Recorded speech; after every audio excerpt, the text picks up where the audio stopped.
Brasil de volta à normalidade. Lula sobe a rampa e a democracia sobe vários degraus no país. O novo governo se compromete com a defesa dos direitos humanos, o respeito ao meio ambiente, a reindustrialização e a recuperação econômica do Brasil.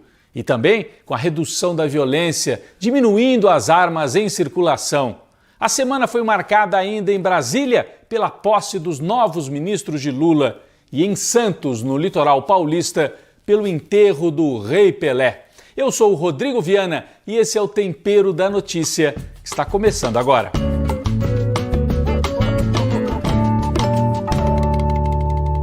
Bom, esta foi a primeira semana do que a gente espera que seja a volta à normalidade para o Brasil. Ministros tomaram posse, os partidos voltaram a conversar, se reunir. As pessoas dizem, os políticos, não sei o quê. Mas é melhor ter os políticos negociando de uma forma normal e até para que a gente possa fiscalizar do que aquele caos bolsonarista com general, com gente falando em golpe de Estado. É melhor que seja a política tradicional. Os gritos e as ameaças foram trocados pela conversa e a civilidade. Normalidade até na imprensa comercial, né? Que mal começou o governo, já está usando aqueles truques assim. Os investidores estão preocupados com a decisão de Lula. Os investidores e o mercado estão preocupados com o que disse o ministro Haddad.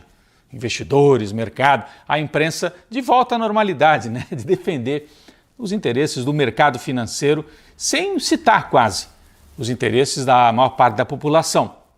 De qualquer maneira, é uma semana que começou com um momento apoteótico, que foi a subida de Lula na rampa para tomar realmente posse do Palácio do Planalto, tomar posse, porque teve a maioria dos votos nesse consenso, nessa frente democrática que se formou em torno de Lula. Vale a pena rever esta imagem em que Lula sobe a rampa ao lado da companheira Janja, veterano líder indígena Raoni, um garoto afrodescendente da zona leste de São Paulo, um rapaz com deficiência e também LGBT, enfim, toda a diversidade do povo brasileiro ao lado de Lula. Vamos rever esse momento histórico para a retomada da democracia no país. Bom, eu estava ali dentro do palácio, como jornalista, acompanhando esse momento importante para o país. Vi Lula entrando, assim, subindo a rampa e depois entrando no Salão Nobre, 5, 10 metros, muita emoção no ar. Havia muita gente ali que dizia assim, estou voltando a esse palácio depois de 6 anos, desde o golpe contra Dilma, que eu não estava aqui nesse local. Então, é uma emoção que ficou muito clara. Depois o Lula foi ao parlatório e falou com o povo que esteve em toda a esplanada dos ministérios, naquela parte do gramado, e também mais concentrado ali em frente ao Palácio, na Praça dos Três Poderes. Nesse discurso, Lula chorou, nesse discurso no parlatório, chorou ao relembrar da importância do combate à fome, que infelizmente voltou a assolar o Brasil. Vamos acompanhar. Há muito tempo não víamos tamanho abandono e desalento nas ruas. Mães garimpando lixo em busca de alimento para os seus filhos. Famílias inteiras dormindo ao relento, enfrentando o frio, a chuva e o medo. Crianças vendendo bala ou pedindo esmola, quando deveriam estar na escola, vivendo plenamente a infância que tem direito. Trabalhadores e trabalhadoras desempregados, exibindo nos semáforos cartazes de papelão com a frase que nos envergonha a todos. Por favor, me ajuda.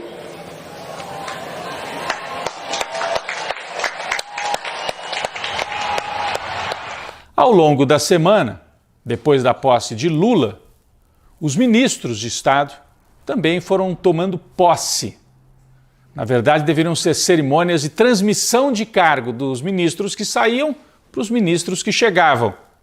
Mas os bolsonaristas, fugiram, seguiram o exemplo do chefe e desapareceram. Com raríssimas exceções, não houve transmissão de cargo. O que houve foi um novo ministro, uma nova ministra chegando para tomar posse sem travar contato com o anterior. E assim vieram Fernando Haddad, com uma fala muito calibrada, né, para dar conta e para não assustar o tal do mercado. A cada frase do Haddad fica essa preocupação dos investidores e tal. Fernando Haddad, a Marina Silva, com o palácio lotado, foi uma posse muito simbólica, o retorno de um governo que presta atenção no meio ambiente, que vai defender o meio ambiente, ao contrário do governo de destruição nacional que estava aí. A Simone Tebet, simbolizando essa frente ampla, já que ela vem de posições mais à direita e vai compor a equipe econômica no planejamento. Geraldo Alckmin, que fez um discurso surpreendente, um discurso de estadista, defendendo a reindustrialização do Brasil.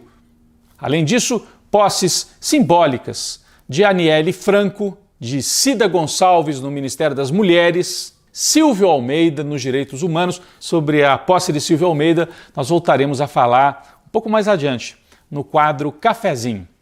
Então, enquanto o país foi retomando a normalidade, com o Lula, primeira reunião de ministros esta semana, para alinhar as demandas, enquanto o país foi voltando à normalidade, e até também a denúncia de como o Bolsonaro deixou destruído até o Palácio da Alvorada, onde Lula e Janja vão morar, mas primeiro precisa arrumar aquilo ali que ficou destruído. Né? E também fazer varredura, para ver se não deixaram surpresinhas ali dentro, né? Porque é o estilo da turma que saiu. Mas enquanto isso, enquanto Lula e a equipe vão se instalando em Brasília e começam a trabalhar, os bolsonaristas seguem a estrebuchar nas redes sociais ou no meio da rua. Estão ameaçando, inclusive, retomar atos de violência. Estão convocando para alguns atos ao longo dos próximos dias, em Brasília, chamando caravanas e tal, para derrubar o governo que tomou posse. Agora é claramente um movimento golpista. Estão falando, inclusive, em trancar a saída de caminhões de combustível, porque dizem que é preciso provocar o caos. Isso num entendimento torto e torpe, né, desses bolsonaristas. Provocar o caos para que os militares sejam obrigados a agir. Estão estrebuchando, porque viram que acabou. O chefe deles se escondeu na casa de um lutador de MMA na Flórida. E esta semana surgiu agora a informação de que Jair pode ir direto da Flórida para a Itália, buscar algum tipo de asilo, se esconder na Itália. A família está buscando cidadania italiana, né? Olha só, os patriotas que se escondem na Flórida e podem terminar na Itália. Que patriotas são esses, né? O chefe dos chamados patriotas. Até porque a Itália tem um governo de extrema-direita agora, que poderia dar guarida para o Jair Bolsonaro. No campo internacional, sinais de mudança também chegam com Lula. O Brasil se posiciona novamente de forma crítica ao Estado de Israel, que, né, ataca e ocupa terras palestinas. Com o Bolsonaro era sempre do lado de Israel. E o Brasil anunciou que vai voltar para a CELAC, que reúne as nações latino-americanas e do Caribe, um compromisso de unidade latino-americana que também é muito forte com o Lula. Portanto, o país começou a mudar nesse histórico 1º de janeiro de 2023. A mudança será difícil, cheia de ciladas, será preciso firmeza e cautela. E isso Lula parece ter de sobra, com a experiência acumulada nesse momento em que ele inicia o 3º mandato, numa fase tão difícil para o Brasil. É bom que a gente tenha um comandante com muita experiência, cautela e firmeza.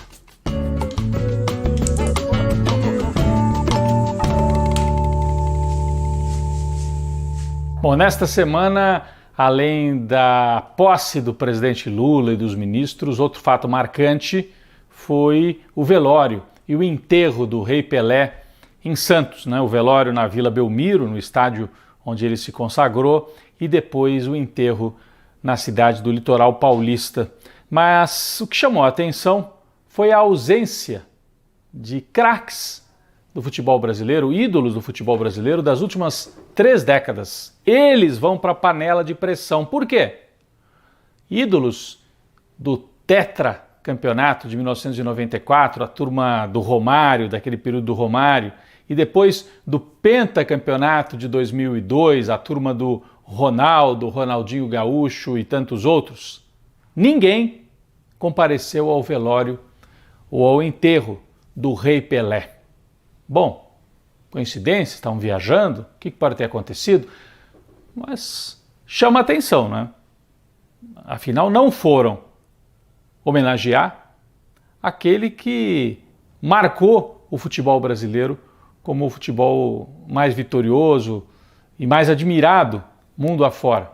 Pelé é um símbolo. Então mostra uma característica de individualismo, cada um cuidando da sua vida, as pessoas que vivem aí nas redes sociais e são incapazes de um gesto humanitário, um gesto coletivo, né? Porque ir ao enterro do Pelé significava uma homenagem daqueles que estão aqui, né? Dos ídolos que vieram depois dele, reconhecendo o papel que o Pelé teve, abrindo caminhos para o futebol brasileiro. Então, esses ídolos mostram que o futebol brasileiro e a sociedade brasileira vivem uma crise, né? Até de identificação, muitos ausentes e afastados, distantes dos valores da sociedade, uma sociedade que homenageou o Pelé, né? Aliás, o novo presidente Lula fez questão de pegar o avião e ir para lá, para Santos, para estar presente, nós temos as imagens aí, está presente nesta homenagem final. E o mais emocionante foi o povo, gente de todas as idades e com camisas de todos os clubes de futebol, homenageando o rei Pelé. Ele merece e recebe todas as homenagens, mas esses ídolos das novas gerações vão para a panela de pressão e talvez tenham que rever o que está acontecendo. Por quê essa ausência num momento tão importante do futebol e da cultura do Brasil?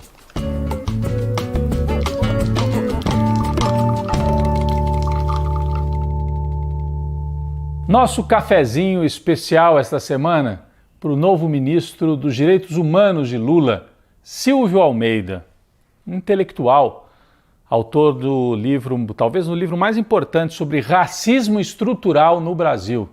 Advogado, dirigiu o Instituto Luiz Gama em São Paulo e se torna uma das vozes mais fortes, né, nesse debate, nesse combate contra os valores de extrema-direita no Brasil.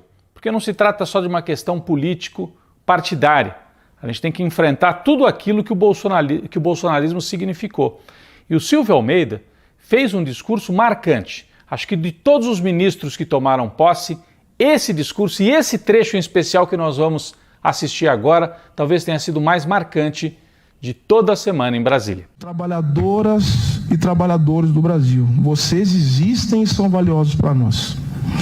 Mulheres do Brasil, vocês existem e são valiosas para nós. Homens e mulheres pretos e pretas do Brasil, vocês existem e são pessoas valiosas para nós. Povos indígenas deste país, vocês existem e são valiosos para nós. Pessoas lésbicas, gays, bissexuais, transexuais, travestis, intersexo e não binárias, vocês existem e são valiosos para nós. Pessoas em situação de rua, vocês existem e são valiosas para nós. Pessoas com deficiência, pessoas idosas, anistiados, filhos de anistiados, vítimas de violência, vítimas da fome e da falta de moradia, pessoas que sofrem com falta de acesso à saúde, companheiras, empregadas domésticas, todos e todas que sofrem com a falta de transporte, todos e todas que têm seus direitos violados. Vocês existem e são valiosos para nós.